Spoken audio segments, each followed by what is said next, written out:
옛날 옛적 아름다운 해안을 가진 여수라는 고장이 있었다. 이곳은 맑은 바닷물과 푸른 산이 어우러져 사람들과 자연 모두가 평화롭게 공존하던 마을이었다. 그러나 이 마을 사람들은 다른 마을과는 달리 특별한 민속신앙을 가지고 있었는데 그것은 바로 용왕에 대한 믿음이었다. 여수 사람들은 용왕이 바다 깊숙한 곳에 살며 바다의 모든 생명과 날씨를 다스린다고 믿었다. 그래서 그들은 매년 음력 10월이 되면 용왕을 기리는 용왕제를 성대하게 지냈다. 이 축제는 그들의 신앙심을 시험하고 용왕의 은혜를 받기 위해 바쳐지는 제사였다. 용왕제는 단순히 제사 지내는 것 이상의 축제였다.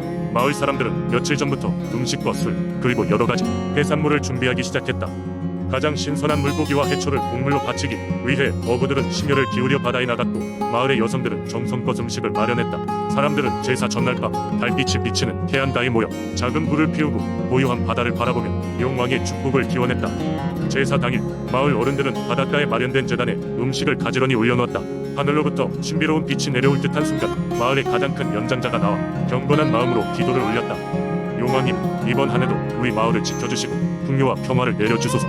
마을 사람들은 두 손을 모아 고개를 숙였고 묵직한 고요가 해안가를 감쌌다. 제사가 끝나고 나면 마을 사람들은 축제를 즐기기 시작했다.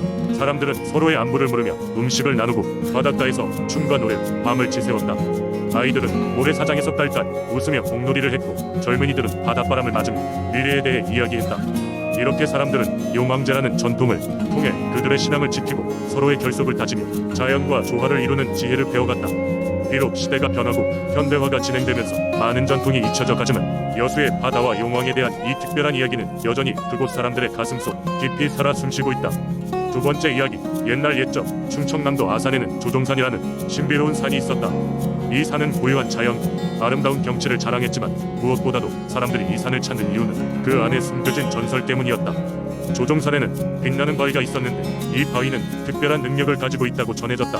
빛나는 바위는 정확히 언제부터 그곳에 있었는지 알 수 없었지만 이 바위를 중심으로 여러 가지 민속 신앙과 이야기가 이어져 내려왔다. 조종산의 중턱에 위치한 이 바위는 낮에는 평범한 반석처럼 보였다. 그러나 밤이 되면 신비롭게도 은은한 빛을 발했다. 마치 달빛이 바위에 깃들어 있는 듯하면서도 이 빛은 다른 어떤 자연의 빛과도 다르게 몽환적이었다. 이곳에 사는 사람들은 이 빛을 하늘의 등불이라 부르며 신성하게 여기었다. 아산 사람들은 이 바위가 하늘에서 떨어진 별이라 믿었다. 전설에 따르면 수백 년 전 이 지역에 큰 가뭄이 닥쳤을 때 한 소녀가 하늘을 향해 간절히 기도를 올렸다. 그녀의 눈물 어린 기도에 감명받은 하늘의 신들은 별 하나를 떨어뜨려 이곳에 보냈다고 한다. 그 별이 바로 빛나는 바위가 되었으며 그 후로부터 조종산에는 물이 마르지 않는 샘이 생겼다고 한다. 이 샘물은 사람들에게 풍요로움과 번영을 가져다 주었다고 전해진다. 빛나는 바위 주위의 작은 마을에는 매월 보름달이 뜨는 날이면 사람들이 모여 축제가 열렸다. 마을 사람들은 바위 주위를 돌며 풍작과 가족의 안녕을 기원하며 춤을 추고 노래했다. 이 축제는 단순한 기원식이 아니라 마을 공동체가 서로 교류하고 우정을 나누는 중요한 시간이기도 했다. 세월이 흐르고 아산의 작은 마을은 점점 현대화되어 갔지만 사람들이 빛나는 바위에 대한 믿음은 여전했다. 마을 어르신들은 매년 어린이들에게 이 전설을 들려주며 하늘의 선물을 소중히 여기라는 교훈을 전했다. 모든 근심과 걱정을 바위에 털어내고 다시 밝게 빛날 내일을 기약하는 마음으로 말이다. 이제는 다른 지역에서도 빛나는 바위의 이야기를 직접 듣고자 아산을 찾는 사람들이 늘어났다. 많은 이들이 이 바위가 단순한 전설이 아니라 인간의 영혼과 자연의 신비가 맞닿은 특별한 장소라고 믿게 되었다.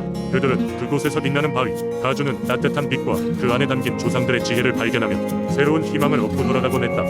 빛나는 바위의 전설은 이렇게 전해지고 있다. 과거를 잊지 않고 현재를 소중히 여기며 미래를 향해 나아가는 지혜를 담은 이야기로 조종산의 전설은 여전히 아산 사람들의 마음속에서 밝게 빛나고 있다. 세 번째 이야기, 옛날 옛적 지금의 대한민국 공주 지역에 자리 잡고 있던 백제에서 벌어진 일입니다. 그곳에는 아름다운 자연과 함께 다양한 민속 신앙이 전해 내려오고 있었어요. 이 이야기의 주인공은 백제의 한 젊은 공주와 그 지역의 신령이랍니다. 이 공주는 평소에도 신기한 이야기를 좋아했고 사람들이 모여들어 전해주는 민속 신앙 이야기를 들으면 언제나 눈을 반짝이며 궁금해했죠. 그녀는 특히 강과산의 신들에게 특별한 관심을 가지고 있었습니다. 그녀의 화려한 궁궐 생활과는 달리 자연의 신비와 접촉하고 싶어하는 마음이 있었거든요. 그녀의 궁금증은 결국 행동으로 이어졌습니다. 어느 날 밤 달빛이 은은하게 내려쬐는 강가로 몰래 나가기로 결심했어요. 그날 밤 공주는 신성한 강가의 물소리를 들으며 마음이 편안해지는 것을 느꼈습니다. 어느새 자신이 강의 신령에게 인사를 하고 있다는 상상을 하며 강가에서 속삭였어요. 그 순간 그녀의 앞에 신비로 운영상의 인물이 나타났습니다. 매끄러운 물결 같은 은빛 머리를 가진 신령이었죠. 신령은 공주에게 자신이 이강의 수호자임을 밝히며 공주의 용감한 방문의 감명을 받았다고 했습니다. 신령은 그녀가 자연을 사랑하는 마음을 알아보고 그녀에게 특별한 우정을 제안했습니다. 공주는 그 제안을 기쁘게 받아들였고 두 존재는 때로는 신비로운 비밀을 나누고 때로는 서로의 운명을 이야기하고 했어요. 하지만 이 우정은 궁중의 사람들에게는 비밀로 남아야 했습니다. 그러나 한 번은 공주가 병으로 쓰러졌을 때 신령은 강의 신비한 물로 그녀를 치유하였고 그 사건으로 인해 둘의 관계가 밝혀지게 되었죠. 처음엔 사람들은 당황했으나 공주와 신령의 특별한 관계는 오히려 사람들에게 자연과 함께 조화를 이루는 법을 배우게 하는 계기가 되었습니다. 시간이 지나 공주는 하나의 전설로 남게 되었고 그녀의 이야기와 함께 많은 사람들이 공주와 신령의 우정을 기리며 강을 찾게 되었습니다. 이 지역의 사람들은 이 신비로운 인연 덕분에 자연을 아끼고 사랑하는 마음을 가지게 되었죠. 전해 내려오는 이야기 속 공주와 신령의 인연은 오늘날까지도 이 지역 사람들에게 자연의 중요성을 일깨워주며 공주를 찾아오는 이들에게 신비로운 전설로 남아있습니다. 그들은 지금도 은빛 강가에서 들려오는 바람의 소리를 통해 공주와 신령 속삭임을 듣는다고 믿고 있답니다. 네 번째 이야기. 옛날 옛적 백두산에서 이어지는 산자락에 둘러싸인 조용하고 작은 마을이 있었다. 그곳은 화천이라 불리는 맑고 깨끗한 강줄기가 마을을 감싸 안고 흐르는 곳이었다. 마을 사람들은 물과 함께 살아가고 있었고 물은 그들에게 풍요로움과 생명을 선물했다. 그러나 어느 날부터인가 마을을 가로지르는 하천의 물줄기가 서서히 말라가기 시작했다. 비는 내리지 않고 이어진 가뭄에 마을 사람들은 걱정과 두려움에 휩싸이게 되었다.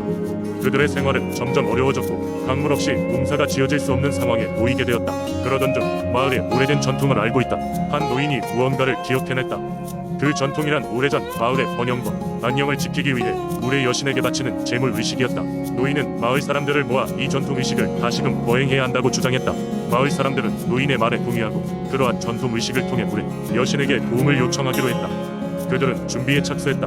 마을 중앙에 제단을 마련하고 각 가정에서 귀한 곡물과 과일을 모아 제물을 마련했다. 그리고 마을 전체가 참여할 수 있는 축제를 계획했다. 축제의 날이 되자 마을 사람들은 전통 의상을 입고 제단 주위에 모였다. 노인은 제단 앞에 서서 물의 여신께를 입혔던 지난날의 무지를 사과했다. 곧이어 노인은 물의 여신을 찬양하고 감사의 기도를 드렸다. 그 순간 마을 사람들도 그와 함께 노래를 부르며 춤을 추기 시작했다. 이는 여신께서 그들의 진심을 느낄 수 있도록 하는 상징적인 행위였다. 밤이 깊어가고 있을 때 갑자기 하늘에 무지갯빛이 드러지며 부드러운 바람이 마을을 스쳐 지나갔다. 마을 사람들은 숨을 죽이고 그 기적의 순간을 바라보았다. 그리고 놀랍게도 말라버린 화천의 강줄기에 다시 물이 흐르기 시작했다. 물의 여신이 그들을 용서하고 다시금 그들에게 풍요를 선물한 것이었다. 마을 사람들은 눈물을 흘리며 기뻐했고 물의 여신께 진심으로 감사드렸다. 그들은 그 사건을 계기로 물을 소중히 여기기로 다짐했다. 이 이야기는 지금까지도 화천 마을에 전해 내려오며 마을 사람들에게 자연과의 조화로운 생활의 중요성을 일깨워주고 있다. 다섯 번째 이야기. 옛날 옛적 전라북도 정읍의 한 작은 마을에는 매년 북명과 평화를 기원하는 특별한 제사가 있었다. 이 제사는 하늘에서 내려온 푸른 용 즉 청룡에게 바치는 제사였고 마을 사람들은 이를 통해 마을을 수호받는다고 믿었다. 이 전설은 오래전 이 마을이 가진 재난에 시달리고 있었을 때로 거슬러 올라간다. 홍수와 가뭄이 번갈아가며 마을을 휩쓸고 병마가 퍼져 사람들은 하루하루 살아가기 힘들었다. 마을의 녹색 들판은 황폐해지고 강은 메말라가니 아이들의 울음소리와 어른들의 한탄소리가 끊이지 않았다. 어느 날 마을의 현자가 꿈속에서 푸른 용을 보았다. 용은 압도적인 기세로 등장하여 마을의 하늘을 날아다녔고 그 아래로는 비가 내려매마는 대지를 적셨다. 그리고 그 물은 마을의 시냇물을 회복시키고 말라버린 작물에 다시 생기를 불어넣었다. 현자는 이를 예지몽이라 여기고 마을 사람들에게 꿈에서 본 내용을 전했다. 청룡이 다시 나타나 마을을 구원할 것이다. 하지만 청룡이 내려올 수 있도록 마을이 힘을 모아야 하고 이를 위한 특별한 제사를 준비해야 했던 것이다. 사람들은 다 같이 모여 꿈속에 용이 원했던 것을 찾기 시작했다. 결국 마을에서는 연못을 중심으로 물고기와 숲의 열매, 비단으로 만든 드래곤 모양의 깃발, 그리고 온 마을 사람들이 정성껏 만든 음식을 제물로 모아 커다란 바구니에 담았다. 제사는 매년 가을 마을 가운데 있는 커다란 바위 옆에서 진행되었다. 마을 사람들은 바구니가 놓인 그 바위를 향해 나란히 서서 용의 노래를 불렀다. 이 노래는 대대로 전해져 오는 멜로디와 가사를 담아 청룡이 언제 어디서나 들을 수 있도록 불렸다. 놀랍게도 제사를 올리기 시작한 이듬해부터 마을에는 매년 풍성한 작물이 자라고 자연재해도 줄어들었다고 전해진다. 마을 사람들은 이를 청룡이 그들의 정성과 노래에 응답하여 내려준 은혜로 여겼다. 시간이 흘러도 이 마을은 제사를 멈추지 않았고 심지어 현대에 와서도 마을 축제에 의한 부분으로 자리 잡았다. 외부 관광객에게도 널리 알려지며 많은 이들이 제사를 구경하고자 마을을 찾아왔다. 제사는 오래된 전통 의상과 춤, 그리고 풍성한 음식으로 가득 찬 축제로 변모했으나 그 뿌리는 여전히 청룡 전설의 신앙심을 잃지 않았다. 이렇게 청룡은 그저 전설에 머무는 것이 아니라 마을 사람들의 신앙 속에서 살아 숨쉬는 존재가 되었다. 마을 사람들은 계절이 변할 때마다 바람 소리와 시냇물 흐르는 소리에 청룡의 기운을 느끼곤 했고, 이는 그들이 다음에도 무사하고 풍요롭게 지낼 수 있을 것이라는 믿음을 더했다.